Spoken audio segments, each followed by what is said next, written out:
Hello বন্ধুরা, তো আজকে বানাচ্ছি ডাল ফ্রাই। রুটি দিয়ে, পরোটা দিয়ে, ভাত দিয়ে, সব দিয়েই বেশ লোভনীয় লাগে। তো কেমনভাবে কি বানাচ্ছি চলো তোমাদেরকে দেখিয়ে দিই। তো দেখো, ফার্স্টে আমি কড়াই বসিয়ে ভালো করে গরম করে তেল দিয়ে নিলাম। সাদা তেল আমি দিয়েছি, তোমরা চাইলে সরষের তেলও দিতে পারো। এর মধ্যে দেখো লাগবে হচ্ছে পেঁয়াজ, আদা রসুন কুচি, লঙ্কা কুচি। তো আমি ফার্স্টে তেলটা গরম করে পেঁয়াজ কুচিটা দিয়ে দিলাম।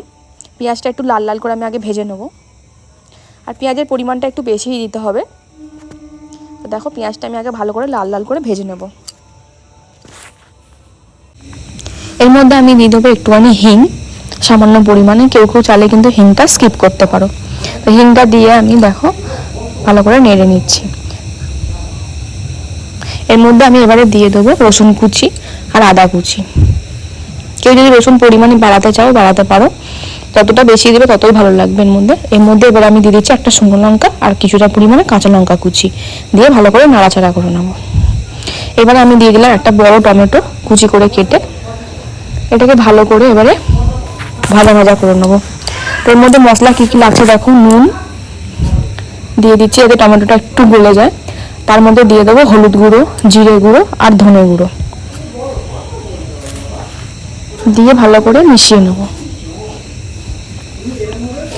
লঙ্কা গুঁড়ো আমি ইউজ করলাম না, যেহেতু কাঁচা লঙ্কা শুকনো লঙ্কা দুটোই ব্যবহার করেছি সেই জন্য। এর মধ্যে আমি ডাল আগে মসুর ডাল সেদ্ধ করে নিয়েছিলাম প্রেসারে, এবারে ওইটা মিশিয়ে দিলাম। মিশিয়ে ভালো করে নাড়াচাড়া করে নেব।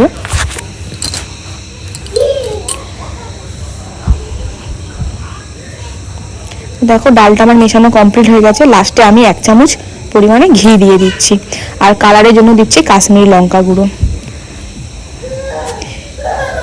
এর মধ্যে কিন্তু কেউ কেউ চাইলে ধনে পাতা বা কাসুরি মেথি কিন্তু অ্যাড করতে পারো, এতে করে টেস্টটা আরও বেশি সুন্দর হবে। আমার কাছে এই মুহূর্তে ছিল না, তাই আমি দিইনি।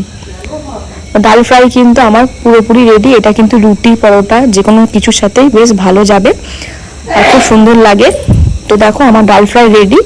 তো কেমন লাগলো ভিডিও অবশ্যই কমেন্ট করো। Tata, thank you for watching. দেখা হচ্ছে নেক্সট ভিডিও।